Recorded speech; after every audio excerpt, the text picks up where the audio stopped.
शाही तुमको रज़ा मुसल्लम, मुल्के सुखन की शाही तुमको रज़ा मुसल्लम, जिस समत आ गए हो सिक्के बिठा दिए हैं। और यकीन जाने कि पूरे एशिया में अहले सुन्नत वल जमात के पास बल्कि पूरे मुसलमानों के पास अगर आबरू बचाने के लिए कोई ज़ात है तो वो आला हजरत अलैहि रहमत रिज़वान की ज़ात है। उनके करामात, उनके फ़ज़ाइल, उनके मनाक़िब, उनकी शान, उनकी तारीफ, उनकी तौसीफ़, उनकी मदह, उनकी सराई आप तमामी हजरात ने कई दफ़ा सुने होंगे और बारहा सुनते रहते होंगे। लेकिन आज की गुफ्तगू में मैं उनकी ज़िंदगी के उस पहलू पर रोशनी डालने की कोशिश करूँगा जिस पर हुजूर आला हजरत बार बार अपने मानने वालों और पूरी उम्मते मोहम्मदिया को लाने की कोशिश करते रहे। एक मुख्तसर सा तारुफ आप समाअत करें।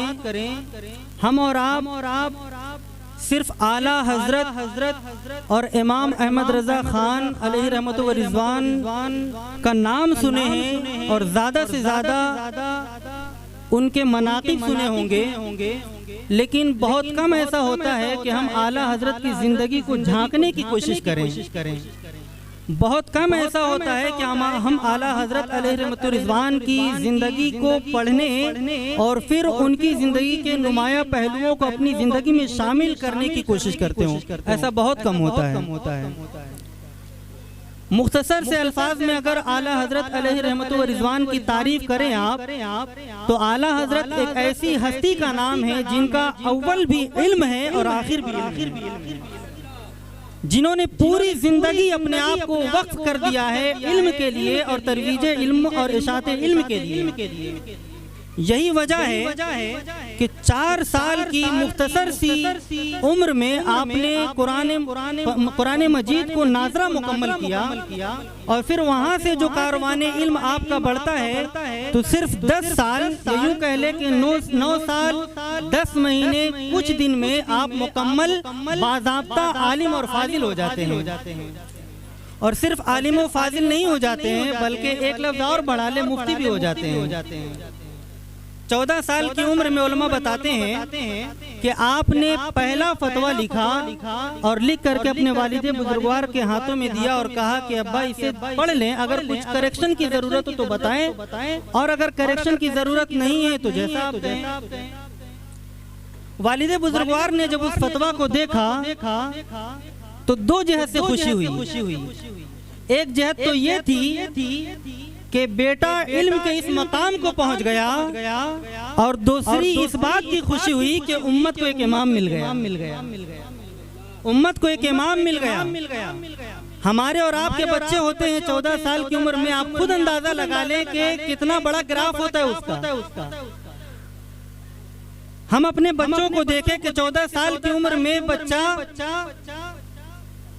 कितनी सलाहियत रखता है और उसे कितनी सलाहियत होनी चाहिए थी। और दूसरी तरफ हुजूर आला हजरत को देखें कि 14 साल की उम्र में एक मसले को हल करते हैं और बाज़ाब्ता फतवा देते हैं।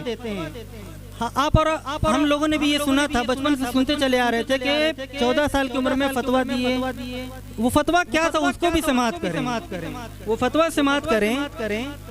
हुजूर आला हजरत ने जो फतवा लिखा वो फतवा ये था, साइल ने पूछा था कि अगर कोई बच्चा या किसी बच्चे के नाक में किसी औरत का दूध चला जाए और वो नाक के रास्ते पेट में चला जाए तो उस बच्चे का उस औरत के साथ क्या रिश्ता होगा और शरीयत कौन सा मसला उस पर नाफिज करता है। अब उस उम्र में हुजूर आला हजरत ने फतवा दिया कि अगर बच्चे के नाक से किसी औरत का दूध पेट में चला जाए तो हुक्म रज़ात साबित हो जाएगी। हुक्म रज़ात क्या है कि अगर कोई बच्चा किसी खातून का छोटी उम्र में यानी दूध पीने की उम्र में दूध पी ले तो फिर माँ और बेटे का हुक्म और माँ और बेटे का रिश्ता कायम हो जाता है, यानी वो बच्चा उस औरत के लिए महरम हो जाता है और वह औरत बच्चे के लिए महरम हो जाती है। मुंह से दूध पीना ये तो आम हालात में होता ही है, लेकिन नाक के रास्ते से दूध चला जाए, 14 साल का बच्चा ये मसला हल कर रहा है, उसे आला हजरत नहीं कहेंगे तो और क्या कहेंगे? उसे आला हजरत ना कहेंगे तो और क्या कहेंगे? जिंदाबाद। इश्क मोहब्बत, इश्क मोहब्बत, प्यार मोहब्बत, प्यार मोहब्बत, नारे रिसालत। अब वहाँ से जो एक फतवा देने का सिलसिला शुरू होता है, वालिदे बुजुर्गवार ने बेटे को मनसबे इफ्ता पर बैठाया, सिर्फ इसलिए नहीं कि मेरा बेटा है बल्कि काबिलियत देखी कि हाँ इस लायक है, तब जाकर के मनसबे इफ्ता पर बैठाया और वहाँ से जो है कि आपने फतवा देने का आगाज किया। और आज हमारे और आपके दरमियान आला हजरत अलैहि रहमतुर रिज़वान की एक माए नाज फतवा का मजमुआ मौजूद है, जिसे हम और आप फतावा रज़विया कहते हैं। हम में से बहुत सारे लोगों ने फतावा रज़विया का नाम सुना होगा, बहुत सारे खुशनसीब ने उसे देखा होगा और उनसे बड़े खुशनसीब ने उन्हें छुआ होगा और उनसे भी बड़े खुशनसीब ने उन्हें पढ़ा होगा और सबसे बड़ा खुशनसीब वो है जिसने पूरा पढ़ा होगा।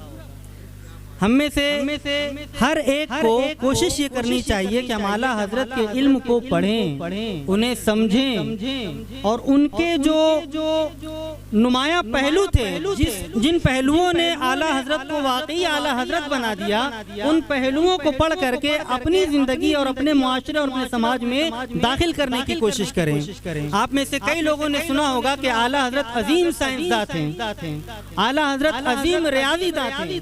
बहुत सारे लोगों ने 55 उलूम में महारत बताई है आला हजरत की, बहुत सारे लोगों ने उससे भी ज्यादा तादाद बताई है। ये सारे उलूम में जो महारत थी, कुछ तो अल्लाह रब्बुल इज्जत ने वह भी तौर पर अता कर दी, लेकिन मैं बिल यकीन कह सकता हूँ कि आला हजरत ने बिला किसी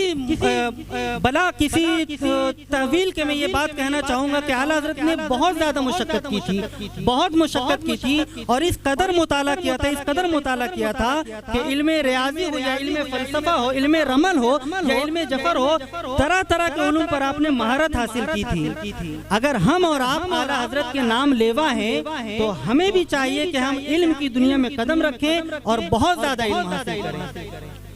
ये नाम लगा करके नारा लगा देना, ये मैं समझता हूँ कि इश्क की इब्तिदा तो हो सकती है, मगर इश्क में नुमाया मकाम नहीं हो सकता है।